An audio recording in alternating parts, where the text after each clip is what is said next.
12월 3일 역대하 25장 1절에서 13절 말씀을 가지고 하나님을 믿음으로 용기를 내라, 하나님을 믿음으로 용기를 내라 라는 제목으로 말씀을 나누도록 하겠습니다.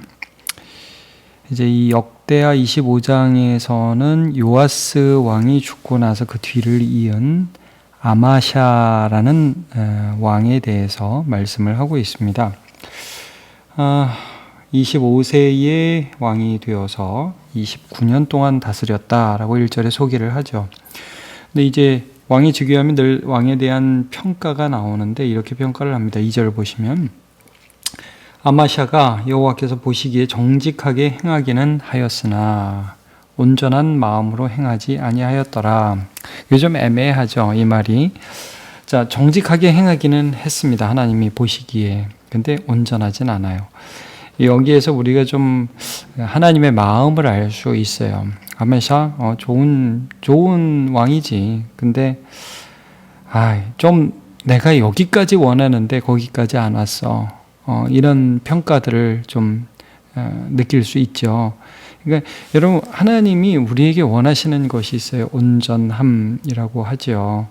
그 온전함을 이루지 못하였어요. 그래서 오늘 본문을 우리가 쭉 보면서 아마사가 어떻게 정직하게 행하고 또 온전하게 하지는 못했지만 어떻게 믿음으로 행했는가를 볼 것이고, 이제 내일 본문 가면 아마샤가 말년에 가서 좀 실수를 해요. 이제 이런 부분들을 좀 계속해서 볼 것입니다. 자, 오늘은 좀 긍정적인 부분을 더 많이 볼게요. 그가 먼저 처음 왕이 돼서 한 일들, 이제 뭐 처음 왕이 되자마자 한 것은 아니고요. 이제 어느 정도 시간이 지났던 것 같아요. 3절을 보시면 그의 나라가 굳게 섬에 이제 왕이 되어서 처음에 자기가 이제 어떤 왕권을 장악하고 나라를 힘있게 다스리지 못할 때는 좀 하지 못했던 일들이 있었는데, 이제 나라가 굳게 서니까 뭘 했느냐? 그의 부왕을 죽인 신하들을 죽였으나, 말하자면 아마샤의 선왕 요아스가 반역으로 죽지 않습니까?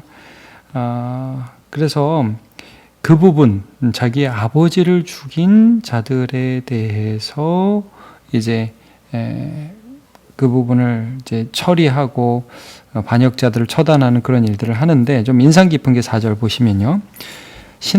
그 반역자들은 죽이지만 그들의 자녀는 죽이지 아니하였다. 이유가 뭐냐? 모세 율법에 기록된 대로 함이라. 곧 여호와께서 명령하여 이르시기를 자녀로 말미암아 아버지를 죽이지 말 것이요 아버지로 말미암아 자녀를 죽이지 말 것이라. 오직 각 사람은 자기의 죄로 말미암아 죽을 것이니라 하셨더라. 이게 이제 왕으로서 사실은 그의 자녀들까지 다 죽일 수도 있었는데, 이 아마샤의 마음 안에 여기까지다 하고 멈춘 거예요. 반역자들만 죽인다. 뭐 우리로 말하면 진짜 뭐 3대를 멸하고 무슨 뭐 아는 사람 일가 친척을 다 멸하고 옛날에 그랬잖아요. 근데 이제 그런 게 아니라 그 사람만 죽이는 거죠. 그 사람의 죄에 대해서만 벌을 하는 것입니다. 멈출 수 있었다는 거예요. 이게 좋은 부분이죠. 이제 그의 좀 더 위로 올라가면 여호사밧의 아버지인 아사왕 같은 경우는 선지자 하나니가 와가지고 막 책망을 하니까 화를 내고서 선견자를 옥에 가두고 또 몇 사람을 학대하고 그런 것들이 16장 10절에 나오거든요. 근데 아마샤는 그러지 않았어요. 그러니까 여러분, 우리가 하나님 앞에 정직하다는 것을 여기에서 또 하나 알 수 있는 게 뭐예요? 내가 가진 힘이 비록 많은 사람을 죽일 수 있다 할지라도 죄에 대하여 벌하는 선에서 나의 힘을 쓰고 멈추는 거예요. 절제하는 거예요. 그게 겸손한 거예요. 하나님의 손 앞에서 겸손한 것이죠. 상당히 긍정적인 부분으로 볼 수 있습니다. 여러분, 우리가 이 세상을 살아가면서 하나님이 우리에게 힘을 주실 때가 있어요. 내게 속한 사람들 있습니다. 우리 아버지 어머니 되면 자녀들에게도 좀 우리가 어떤 권위를 행사할 수 있어요. 근데 항상 뭘 기억해요? 내 위에 하나님이 계시다. 그걸 생각하고 딱 그 일에 대해서만 딱 책망하고 벌을 주고, 또 회사를 운영함에 있어서도 그렇게 함으로 우리가 늘 하나님을 경외하는 모습을 보일 때 하나님이 우리를 정직하다고 평가하실 것입니다. 자, 이제 두 번째로 오늘 본문에 기록한 것이 이제 에돔과의 전쟁입니다. 이 전쟁을 이제 하게 되는데 아마샤가 이제 군대를 모으게 된 게 5절부터 나오죠. 근데 이제 군대를 유다와 베냐민에서 30만 명을 얻었다. 5절에 그렇게 나옵니다. 이제 근데 여기서 그치지 않고 이제 용병을 구해 오죠. 그래서 6절에 보면 은 100달란트로 이스라엘 나라에서 큰 용사 10만 명을 고용했다. 그러니까 이제 아사나 여호사밧 때에 보면 각각 뭐 58만 명, 116만 명 그랬는데 뭐 완전히 반도막 난 거죠. 굉장히 적은 수의 군대밖에 남지 않은 겁니다. 그 사이에 뭐 여호람이라든지 앞에 있던 왕들이 국정을 잘못 운영해서 나라가 상당히 쇠하여졌다는 것을 알 수 있는 그런 부분입니다. 에돔과 싸워야 되는데 힘이 없어요. 그러니까 어떻게든 돈을 들여서 용병을 사와서 좀 숫자적으로 최대한 좀 덜 밀리자 이러면서 이제 전쟁을 하게 되는 거죠. 근데 선지자가 와가지고 하나님의 사람이 와서 이 부분에 대해서 아마사에게 이렇게 하면 안 된다고 권고를 합니다.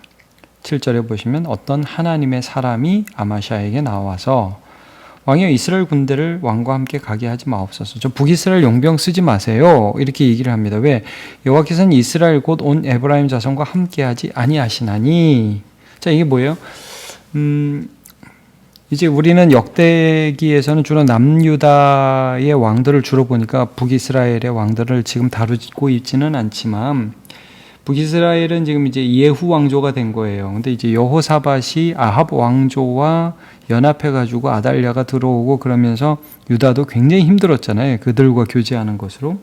근데 이제 아합 가문을 멸하려고 예후를 하나님 쓰셨는데 예후가 그렇게는 했는데 자기 권력을 해야 하다 보니 똑같은 짓을 하는 거예요. 그래서 금송아지 섬기고 우상 숭배하고 그런 예후 왕조와 아마도 이 아마샤가 교제했다는 것을 느낄 수 있죠. 그거 하지 말라고 지금 경고하는 것입니다. 여호사밧도 그거에서 아달랴 들어와가지고 나라가 이렇게 완전히 패망했는데 북이스라엘 에브라임 사람들하고 전쟁하고 뭐 그들하고 이렇게 친하게 지내고 하지 말아라라고 경고하는 것입니다. 그러면서 뭐라고 말씀을 하느냐? 8절 왕이 만일 가시거든 좀 본인이 힘써 싸우시고 하나님이 왕을 적군 앞에 엎드러지게 하실 테니까 하나님 믿고 나가세요. 숫자가 많다고 이기는 거 아니에요. 이럴 때 하나님을 믿어야지요 라고 권면하는 거죠. 하나님은 능히 돕기도 하시고 패하기도 하시나이다. 많이 간다고 해서 이기는 거 아니에요 라고 믿음을 도전하게 됩니다. 아마시아가 그 말을 듣고서 아멘 알겠습니다 그렇게 하지를 못해요. 왜? 돈 때문에. 9절 보세요. 아마사가 하나님의 사람에게 이르되 내가 100달란트를 이스라엘 군대에게 주었으니 어찌할까? 돈을 많이 들였는데 그거 다 꽁돈 날아가는 거 아니야? 이거죠. 그렇게 많은 돈 썼는데 이거 어떻게 그 돈은 어떻게 해? 하나님의 사람이 이렇게 권면합니다. 여호와께서 능히 이보다 많은 것을 왕에게 주실 수 있나이다. 하나님을 이럴 때 믿어야죠. 하나님께 순종하려고 해서 그 사람들을 돌려보낸다고 해서 재정적인 손해가 있어요. 하나님 그거보다 더 많이 주실 수 있는 분이세요. 그걸 믿어야죠. 이거죠. 그러니까 여러분 이제 아마샤가 여기서 정직하긴 했지만 온전하지 않다. 이 평가가 이런 겁니다.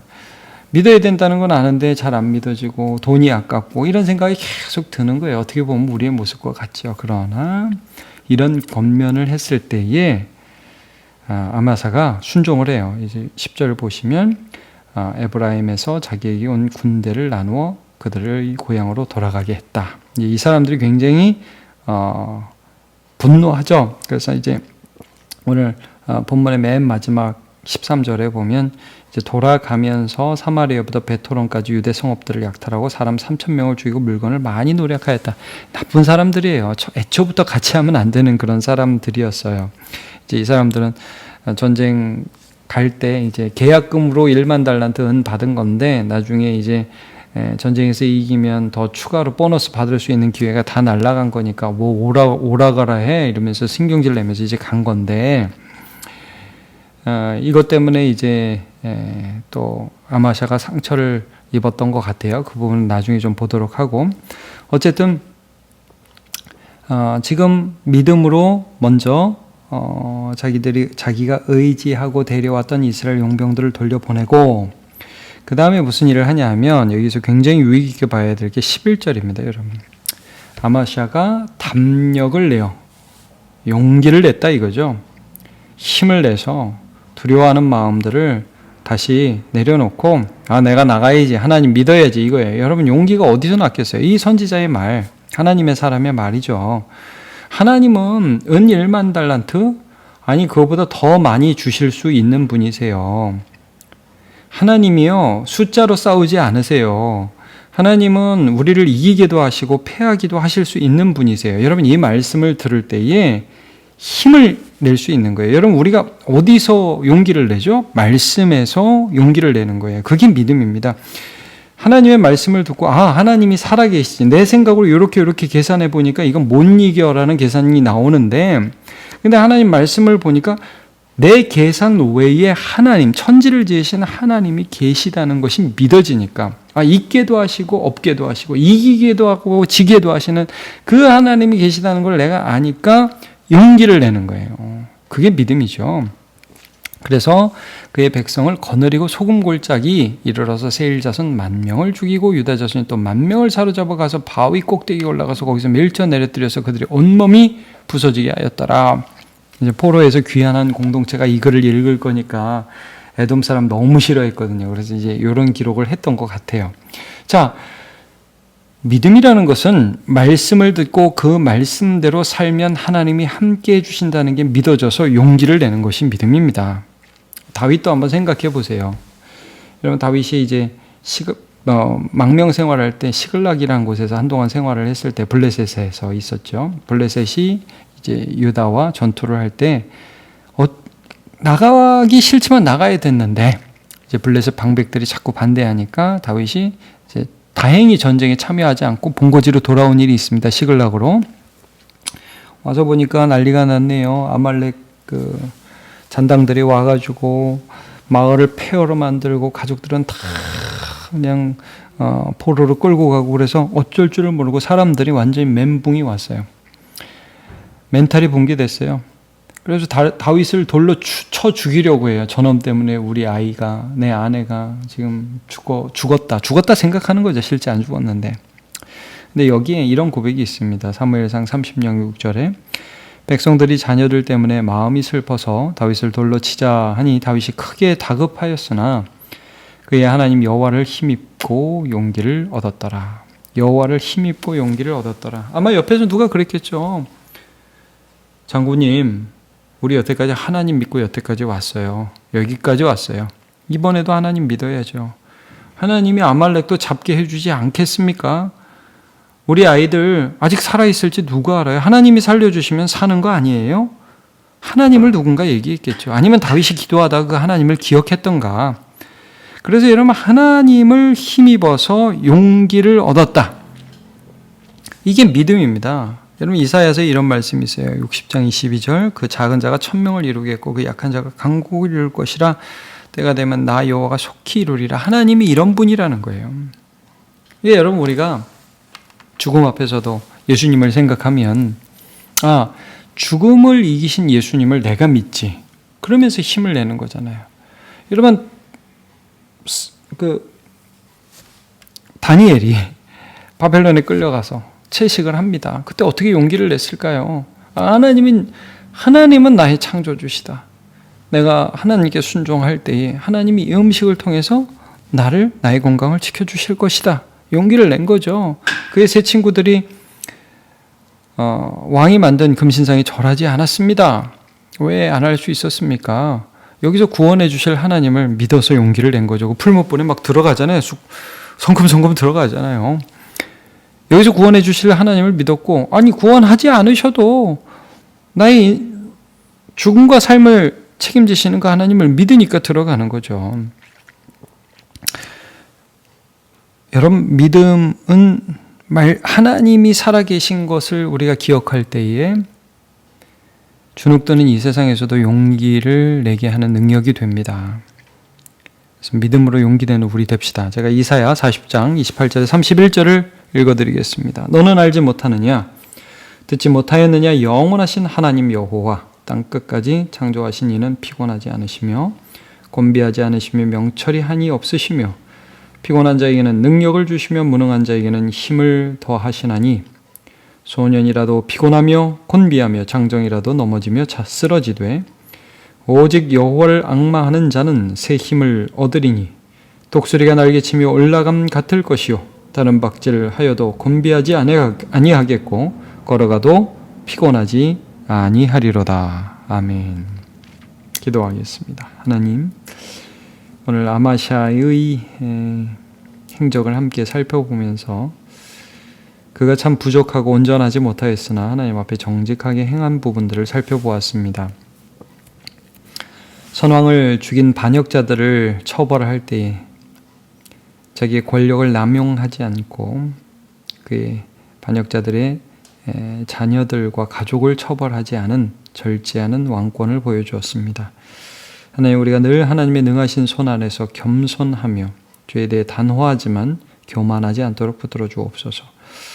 또한 에돔과의 싸움에서 선지자의 말을 듣고 은 1만 달란트를 주고 고용한 이스라엘 용병들을 돌려보냈을 뿐 아니라 용기를 내어서 그 전쟁에 직접 나가 싸워 승리하게 됩니다. 그럴 때 그는 이기게도 하시고 패하게도 하시는 하나님을 믿었으며 은 1만 달란트 더 큰 것도 있게 하실 하나님을 믿고 용기를 냈습니다.